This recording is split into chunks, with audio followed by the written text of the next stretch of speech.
Hi guys, welcome back to my YouTube channel. ഞാനിപ്പോൾ നിൽക്കുന്നത് കേരളത്തിലെ കാസർഗോഡ് ജില്ലയിലെ ഒരു പ്രസിദ്ധമായ ക്ഷേത്രമാണ്. ഒരു തടാക ക്ഷേത്രം എന്നറിയപ്പെടുന്ന അനന്തപുരം പത്മനാഭസ്വാമി ക്ഷേത്രം. അനന്തപുരം ലേക്ക് ടെമ്പിൾ എന്ന് പറയാറുണ്ട്. ത്രിമൂർത്തികളിൽ പ്രധാനിയും സർവേശ്വരനുമായ ഭഗവാൻ മഹാവിഷ്ണുവാണ് ഇവിടുത്തെ മുഖ്യ പ്രതിഷ്ഠ. അനന്തശയന ഭാവത്തിലാണ് ഈ പ്രതിഷ്ഠ. കേരളത്തിലെ ഏക തടാക ക്ഷേത്രമായി ഇത് പ്രസിദ്ധമായ ക്ഷേത്രമാണ്. തിരുവനന്തപുരത്തെ അനന്തപത്മനാഭസ്വാമിയുടെ മൂലസ്ഥാനമായി ഇത് കരുതപ്പെടുന്നു. കുമ്പള എന്ന പട്ടണത്തിൽ നിന്നും 5 കിലോമീറ്റർ അകലെയാണ് ഈ ക്ഷേത്രം സ്ഥിതി ചെയ്യുന്നത്. അനന്തപത്മനാഭൻ ഇവിടെയായിരുന്നു കുടികൊണ്ടിരുന്നത് എന്നാണ് സ്ഥലവാസികളുടെ വിശ്വാസം. കടുശർക്കര യോഗം എന്ന പുരാതന ശൈലിയാണ് ഇവിടുത്തെ മഹാവിഷ്ണുവിൻ്റെ വിഗ്രഹം നിർമ്മിച്ചിരിക്കുന്നത്. മനോഹരമായ ഒരു തടാകത്തിൻ്റെ മധ്യത്തിൽ സവിശേഷമായ വാസ്തുവിദ്യയിൽ നിർമ്മിച്ച ക്ഷേത്രം സ്ഥിതി ചെയ്യുന്നു. ഒരു പ്രായം ചെന്ന മുതലയും ഈ തടാകത്തിലുണ്ട്. വളരെ ജനപ്രിയമാണ് ഈ മുതല. പണ്ടുമുതലേ ഈ തടാകത്തിൽ കണ്ടുവന്ന മുതലയെ ബ്രിട്ടീഷുകാർ വെടിവെച്ചു കൊന്നെങ്കിലും പിന്നീട് തനിയെ പ്രത്യക്ഷപ്പെട്ട ബബിയ ആരെയും ഉപദ്രവിക്കുകയില്ലായിരുന്നു. പിന്നെ ക്ഷേത്രത്തിലെ നിവേദ്യം മാത്രമായിരുന്നു ബബിയ ഭക്ഷിക്കുന്നത്. പിന്നെ ബബിയ 2022 ഒക്ടോബറിൽ അന്തരിച്ചു. അത് കഴിഞ്ഞ് 1 വർഷത്തിനു ശേഷം ആ തടാകത്തിൽ തന്നെ വേറെ ഒരു മുതല പ്രത്യക്ഷപ്പെട്ടു. ആ മുതലയെ ബബിയ എന്ന് തന്നെയാണ് അവർ ഇപ്പോഴും വിളിക്കുന്നത്. അതേ ഇനത്തിൽ പെട്ടിട്ടുള്ള ഒരു മുതലയാണ് അവിടെ പ്രത്യക്ഷപ്പെട്ടത്. കാഞ്ഞങ്ങാടിൽ വന്ന ഒരു 2-3 ആൾക്കാരാണ് അത് ഇവിടുത്തെ മേൽശാന്തിയോട് പറഞ്ഞത്. അപ്പോൾ അവർ ആ മുതലയെ സ്വീകരിച്ചു. പിന്നെ ബബിയ എന്ന് തന്നെയാണ് അവർ ആ മുതലയെ വിളിക്കാറുള്ളത്.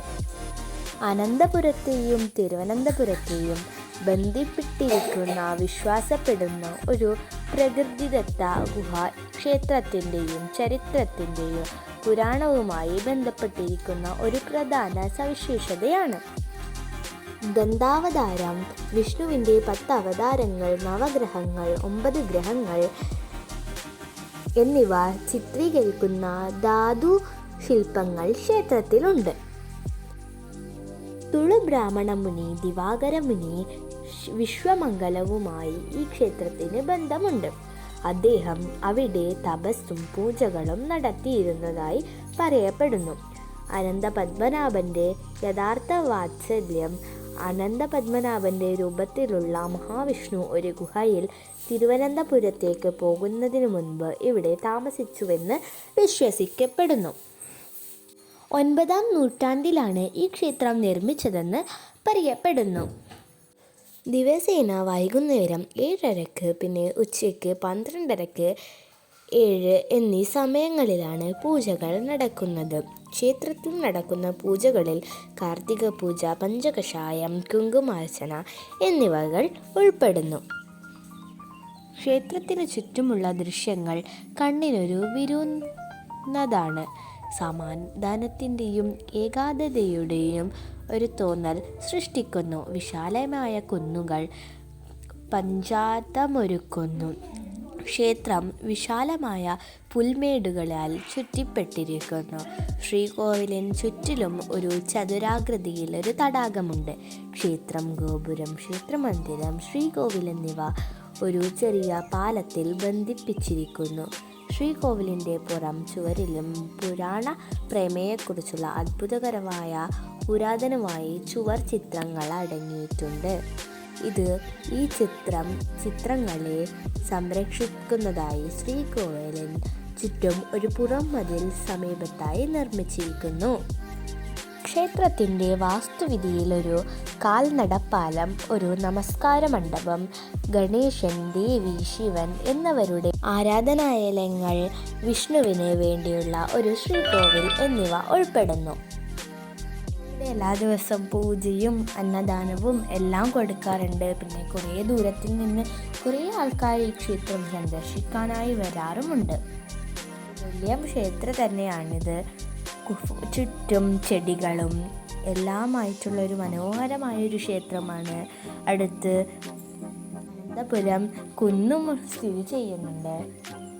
പുഷ്പാഞ്ജലി തുടങ്ങിയ വഴിപാടുകളും ഉഷപൂജ, ഉച്ചപൂജ, അത്താഴപൂജ എന്നിവ ഇവിടുത്തെ പൂജകളിൽ ഉൾപ്പെടുന്നു. കാർത്തിക പൂജ, വിശേഷാൽ കാർത്തിക പൂജ, ദീപാലങ്കാരയുടെ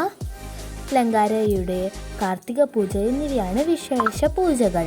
പഞ്ചകഷായം, കുങ്കുമാർച്ചന, പുഷ്പാഞ്ജലി, കർപ്പൂരാരതി, ഹാലുപായസം, കലശജപം, ശനിജപം, തമ്പില, വിദ്യാരംഭം, അന്നപ്രശ്നം എന്നിവയാണ് മറ്റ് ആചാരങ്ങൾ.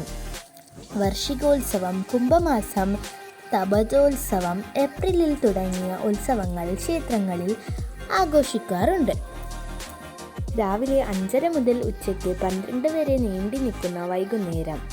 പൂജാ സമയങ്ങൾ രാവിലെ 7:30 മുതൽ ഉച്ചയ്ക്ക് 12 വരെ ഉച്ചപൂജ. ബബിയ നൈവേദ്യ സമയം 8 മണി തൊട്ട് 12 മണി. ഞാൻ ഈ ക്ഷേത്രത്തിൻ്റെ ചുറ്റുമുള്ളൊരിത് ഇപ്പോൾ എല്ലാവരും ഈ ക്ഷേത്രത്തിലോട്ട് വരണം, വന്ന് കാണേണ്ട ഭംഗിയാണ് ഈ ക്ഷേത്രത്തിനുള്ളത്. തടാകത്തിലൊരു പുതിയ മുതലയെ കണ്ടെത്തി. ബബിയ എന്ന ആരാധന മുതല മരിച്ച ശേഷം വന്നതാണ് ഈ മുതല. ഈ മുതല ഒരു വെജിറ്റേറിയൻ മുതലയാണ്, ആരെയും ഉപദ്രവിക്കാറില്ല. ഇതും ക്ഷേത്രത്തിൻ്റെ നിവേദ്യം തന്നെയാണ് ഭക്ഷിക്കാറുള്ളത്. പിന്നെ ഇതാണ് അനന്തപുരസ്വാമി. ഇതാണ് ഇവിടുത്തെ മഹാവിഷ്ണുവിൻ്റെ പ്രതിഷ്ഠ എന്ന് പറയുന്നത്. ഈ വിഗ്രഹമാണ്. അപ്പോൾ ഇനി ഒരു നല്ല വീഡിയോ ആയിട്ട് ഞാൻ ഇനിയും വരുന്നത് വരെ ആയിരിക്കും. ബായ്.